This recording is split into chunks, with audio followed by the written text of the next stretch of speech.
ká tó tẹ̀síwájú ẹ jẹ́ ká yin orúkọ Olúwa.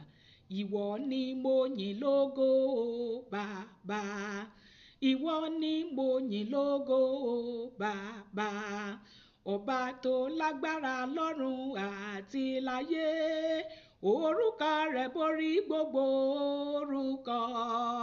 Ìwọ ni mo yìn lógo Bàbá, ìwọ ni mo yìn lógo Bàbá, ìwọ ni mo yìn lógo Bàbá, ọba tó lágbára lọ́run àti láyé, orúkọ rẹ̀ borí gbogbo orúkọ.